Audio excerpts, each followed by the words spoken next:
আদিত্য কাপুরের সাথে ওর একটা বিজ্ঞাপনের সুযোগ করে দিয়েছিলে, আর সেই বিজ্ঞাপনেই তো ওর আদিত্য কাপুরের সাথে পরিচয় হয়।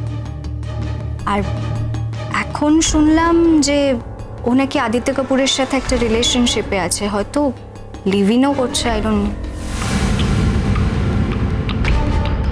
আমি তো শুনেছি ও গুরুজির কাছে থাকে। না, ও এখন আর গুরুজির কাছে থাকে না। মানে আমি কিছু সময়ের জন্য গ্রিন রুমে সাজতে গেছিলাম, তো তখন সবাই ওর উপর খুব রেগে আছে। ওরাই বলছিল। কি বলছিল? ছাড়ো না আরো, তো ওর খবর দিয়ে আমাদের কি হবে? আজকে একটা এত বড় আনন্দের দিন, আমি তোমাদের ট্রিট দেবো। বলো কি খাবে? আর আন্টি বলছি, কথাটা যখন উঠলো কথাটা শেষ হোক, বলো করে। ওরা বলছিল যে রোশনাই নাকি এখন আদিত্য কাপুরের সাথে রিলেশনশিপে আছে, আর গুরুজির বউও নাকি চান না যে ও ওখানে থাকুক, তাই আপাতত এই হোটেলেই আছে। ও বোধহয় এরপর আদিত্য কাপুরের সাথেই থাকবে। এবার সবাই এইসব বলছিল, আমি জানি না, মানে এটা হতেও পারে নাও হতে পারে। ওর লাইফ নিয়ে এত মাথা ঘামানো হচ্ছে কেন? আমরা এত মাথা ঘামাচ্ছি কেন? ওর life, let her do whatever she wants. ও যা ইচ্ছে করুক না, আমাদের কি এসেছে? এক্স্যাক্ট, আমি তো সেটাই বলছি। তাহলে আজকেই আমি তোমাদের দুজনের জন্য একটা স্পেশাল ডিশ অর্ডার করব। আর অন্য তোমার কিছু স্পেশাল প্রেফারেন্স আছে? না।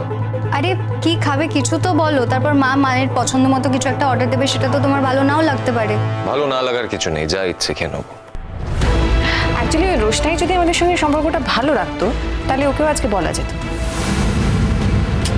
কিন্তু আমাদের সঙ্গে সম্পর্কটা এমন করে রেখেছে।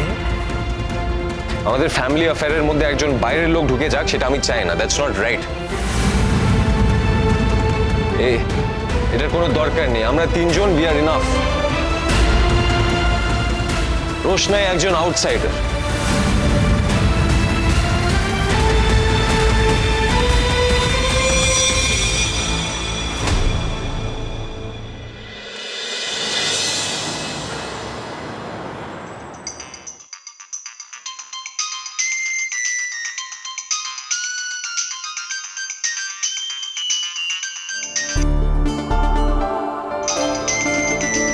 এখন উনি ফোন করছেন কেন?